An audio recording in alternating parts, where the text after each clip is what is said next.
Hello বন্ধুরা, আজ তো সরস্বতী পুজো। তাই সরস্বতী পুজো তো কিছু স্পেশালিস্ট কিছু বানাতে হবে, তাই আমি বানিয়ে নিয়েছি আজ ফুল পিঠে। আপনারা দেখেই বুঝতে পারছেন পিঠেটা কত সুন্দর দেখতে হয়েছে, খেতেও কিন্তু খুব সুস্বাদু হয়েছে।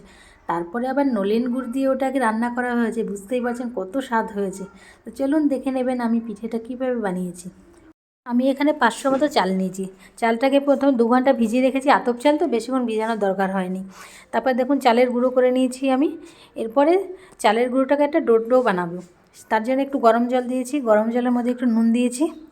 জলটা যখনই ফুটে গেছে তখন আতপ চালের গুঁড়োটা দিয়ে আমি সুন্দর একটা ডো বানিয়ে নিয়েছি।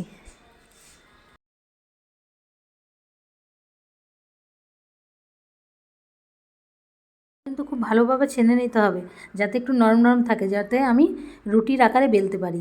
দেখুন আমার ডোটা সুন্দর হয়ে গেছে। এবার আমি ওটাকে রুটির মতো বেলবো, বেশি মোটাও না বেশি পাতলাও না।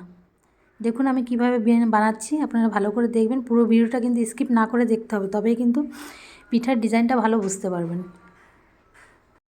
খাওয়ার আর শেষ নেই। শীতকালে গুড় থাকে, গুড় ঘরে থাকলে মনে হয় না একটু পিঠে বানিয়ে নিই। তো শীতকালে তো মানে খাবার জিনিস খেলে অতটা পেট মানে খারাপ হয় না, আর ভালোও লাগে শীতকালে পিঠে মিষ্টি জিনিস খেতে।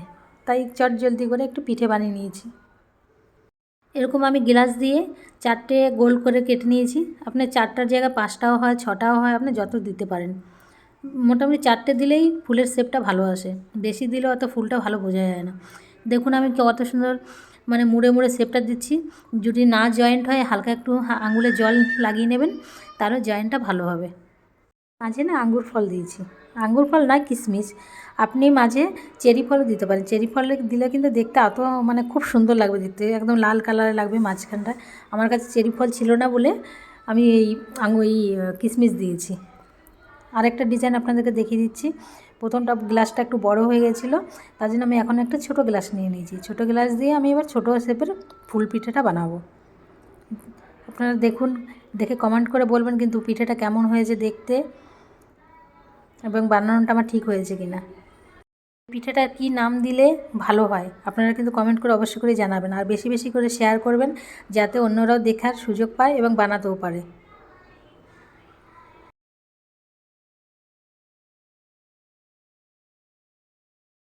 সব পিঠেগুলো বানানো কমপ্লিট হয়ে গেছে। আপনারা দেখুন কত সুন্দর লাগছে দেখতে, আর মাঝে চেরি ফলটা দিলে তো অসাধারণ লাগতো দেখতে, তাই না? দেখতে কত সুন্দর লাগছে বলুন তো। কি ফুলের নামটা দেওয়া যায় বলুন তো? আমি তো ফুল পিঠে দিয়েছি, কী ফুল নামে দেওয়া যায় সেটা আপনারা কমেন্ট করে জানাবেন। আমি এখানে 500 মতো দুধ নিয়েছি, দুধটাকে জাল দিয়ে ফুটিয়ে নিয়েছি ভালো করে। এরপর এর মতো আমি 3টে মতো এলাচ দিয়েছি, আর একটা মতো তেজপাতা। এটা দিলে কি সেন্টটা ভালো আসে। আর দিয়েছি চিনি, বেশি চিনি দেইনি, কারণ লাস্টে আমি এখানে দেবো খেজুর গুড়। খেজুর গুড়টা আগে দেওয়া যাবে না। দিয়ে দেওয়ার পর দুধটা ভালো করে ফুটে গেছে। এরপরে আমি প্রতিটা পিঠে দিয়ে দেবো, যতক্ষণ না হয় ততক্ষণ ফুটতে থাকবে। আজকে এই পিঠের রেসিপিটা যদি আপনাদের ভালো লেগে থাকে অবশ্যই করে একটা লাইক করে দেবেন, আর শেয়ার তো অবশ্যই করবেন।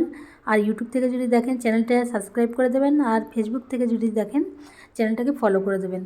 আপনারা যদি সহযোগিতা না করেন তাহলে কিন্তু আমরা সামনের দিকে এগোতে পারবো না। দেখুন আমার পিঠে রেডি হয়ে গেছে, আমি গ্যাস নিভিয়ে দিয়েছি।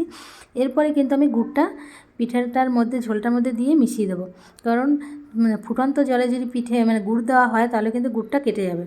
তার জন্যে ঝোলটা মানে গ্যাসটা নামানোর পরেই কিন্তু গুড়টা দিতে হবে। আপনারা দেখে বলুন কত সুন্দর হয়েছে, কালারটাও কত সুন্দর এসছে। গুড় দেওয়াতে মানে স্বাদটা দারুণ লাগে খেতে গুড় দিলে। প্লিজ প্লিজ আপনারা সাপোর্ট করবেন। আপনারা সাপোর্ট না করলে কিন্তু আমরা সামনের দিকে এগোতে পারবো না, এবং ভালো ভালো রেসিপি নিয়ে আসতে পারবো না। আপনারা যদি সাপোর্ট না করেন আমরা কিছুই পারবো না।